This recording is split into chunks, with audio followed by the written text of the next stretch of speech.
What's up, guys, and welcome back to Bible Hunt the Duds. Today we're in Genesis 40, 41, and 42. Let's get started. So we pick up right where we left off yesterday in the story of Joseph. Now, Joseph had crazy dreams that told him the future. And yesterday we left off with him in jail, so that's where we're picking up. So there were two people in jail with him, a baker and a cupbearer. So a cupbearer, just in case you don't know, is someone who tastes the king's drinks and food just to make sure it's not poisoned. So one night, the cupbearer and the baker both had dreams. The cupbearer's dream was him finding a bunch of grapes in a vineyard, and so he squeezed them into the king's cup. So the king lifted him up and put him in a high position. So Joseph interpreted that by telling him that in 3 days he will be taken from jail and he will be restored into his position as cupbearer. So he was really excited. Now the baker, he had a dream, and his dream was that he had a bunch of bread. Yes. 3 loaves of bread. 3 baskets on his head. Yes. 3 baskets on his head. Yeah. And a bunch of crows started attacking him and eating the bread. So, Joseph interpreted this dream. Bad news bears. Yeah. So the 3 loaves of bread meant he had 3 days. And on the 3rd day, he would get taken from prison, but he would get killed. So, that was really bad news for him. So, in 3 days, both of these dreams came true. The cupbearer went out and he was restored to his position, and the baker was sadly hanged. Yeah. And the cupbearer, when Joseph interpreted his dream, he said, "Cupbearer, don't forget me. When you're restored in 3 days, don't forget about me." But chapter 40 tells us he did forget about him. So, he forgot about him, like your mom said. And Pharaoh, he had 2 dreams in a night. 3 years later. And this is 2 years later. Yeah. 2 years later. Yes. So, Hold on. Keep talking. he was really fascinated and confused with his dreams. So, he tried to get as many people that he could to interpret his dreams. Now, his first dream was about him being at the Nile, which is a big river which flows through Egypt. And 7 healthy cows come up and they start eating grass. Now, while they're eating grass, 7 unhealthy, skinny cows come up from the Nile and they eat the other cows. The big fat cows. And the crazy thing is, not only is that cannibalism, but they're still as skinny and scrawny and sick as ever. So, Pharaoh's second dream, there was 7 really healthy, good grains. So that's like plants. And then there were 7 really unhealthy, sick grains. Now, the sick grains, I don't know how this happened, but the sick grains ate It's the a dream. healthy Dreams are grains. crazy. So, no one in the kingdom could ever interpret these crazy dreams. But then the cupbearer remembered that Joseph could interpret dreams. 2 years later. 2 years later, finally. Poor Joseph. So, the Pharaoh sends for Joseph, and Joseph goes to him. And Pharaoh says, "So, I've been told that you can interpret dreams." And this is my favorite part. When Joseph says, "Well, it's not me that interprets the dreams, but it is God." So Pharaoh is really interested in this. And then Joseph starts to interpret the dreams. He said that both of the dreams had the same meaning. The 7 healthy cows and the 7 healthy grains each meant 7 years of good harvest and healthy crops. Now, the 7 unhealthy cows and the 7 unhealthy grains meant 7 years of famine or lack of rain and food. So, Pharaoh got really worried and worked up, but he was also really happy that Joseph had interpreted his dreams. So he places him second in command only under him. So Joseph gets everyone ready in the 7 years of good harvest for the 7 years of famine. So he gets them ready, and they have this big storage. Well, in the 7 years of famine, Jacob has a new favorite son, and it's Benjamin, his youngest now. So they are also experiencing a famine. So Jacob tells all of his sons, except for his favorite, Benjamin, to go to Egypt and get some grain, because he knew they had some stored up. So they all go to Egypt, and Joseph recognizes them. But he starts to play tricks on them, and he tells them that, what does he tell them? He acts like he doesn't know them. They don't recognize him. And so he said, oh, you must be spies. You must have come here to be spies. And they tell him, he gets them to tell him the story. And really, he wants to know how his dad's doing. He wants to know how his brother's doing. And they tell him about that.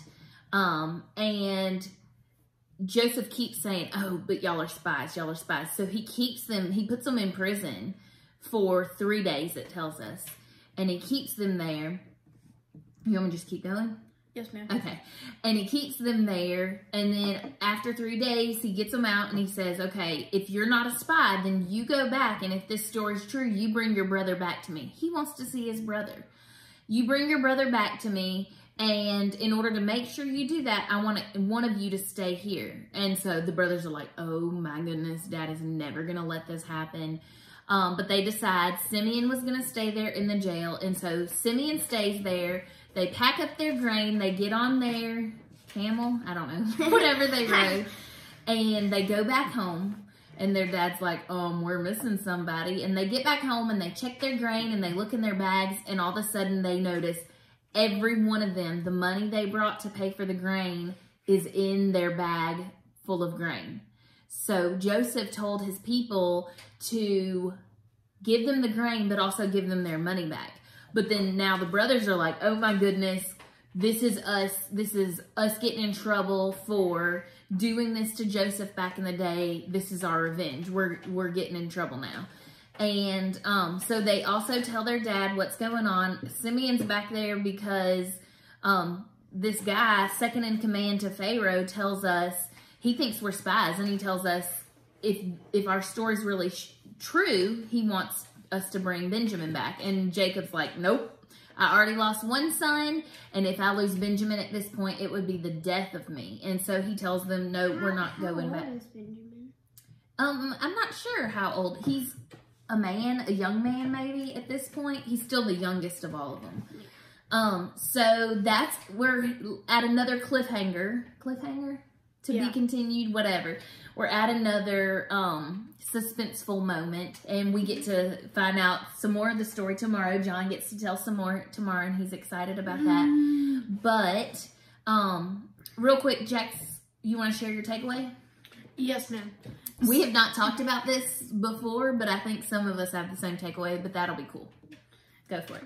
So I really enjoyed the part where when Pharaoh tells Joseph that he knew that he could interpret dreams, just like any man would, we expect Joseph to say, oh, yes, I can interpret dreams. I'm so cool like that.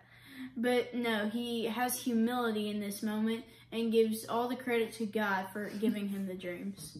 That's my takeaway. So, John, you had the same takeaway. Yes, what did you say about it? Okay, so he's not being braggy about that, but he says, but it is for God that interprets dreams. That's right. But also, I have a theory, Okay. a small theory. Dad could probably say yes or no to this, but I think, so, remember when Joseph tells the cupbearer to remember them? That makes me think, like, when you said that, that makes me think, did Joseph have a dream to know that all that was going to happen? I don't know. The Bible didn't tell us that. What I like about both of y'all's takeaways, that you notice that same part, we see a change in Joseph, right? When he was younger and he had dreams that the sun, moon, and stars bowed down to him and all basically his brothers and his parents bowed down to him, when he had those dreams before, he was braggy about them, and he was, you know, being mean to his brothers. I think that's a little bit of why his brothers weren't super fans of him. And so we see a change of heart in Joseph. And then my takeaway today is about how God sees us and never forgets us. That part where the cupbearer forgets him. We see that Joseph's life has taken a path that probably no one would have guessed. I'm sure he wouldn't have guessed that that's how his life would end up. His family probably wouldn't guess that. Us as the story readers wouldn't guess that. And here in this story, we see that he's in jail, like for a long time, for a couple years. And like we talked about yesterday, he's actually doing really well for his circumstances. But today we see him have a relationship with the cupbearer in jail, and he tells him, please don't forget me. And then as soon as the cupbearer gets out of jail, he does exactly that. He forgets him. And the Bible says for 2 long years. And we can kind of see this theme in Joseph's life over and over again, where it seems like maybe things in his life aren't going according to his plan. And it kind of seems like he's been forgotten.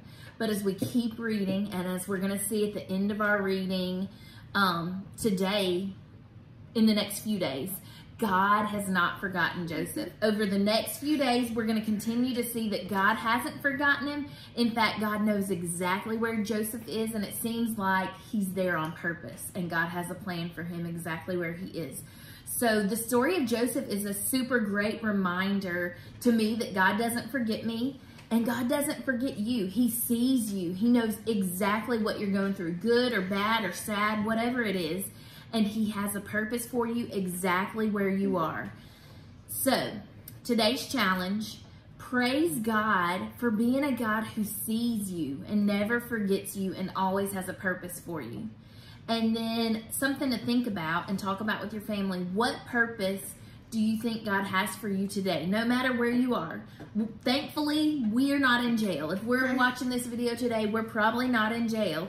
And so we're already better off than Joseph was. And so what is God's purpose for you right where you are? If you're in Petal, Mississippi, if you're in Shreveport, Louisiana, if you're wherever you're watching from, what is God's purpose for you? We'd love to hear from you guys. We thank you for joining us today, and we can't wait to share the rest of Joseph's story with you. See y'all soon. Bye.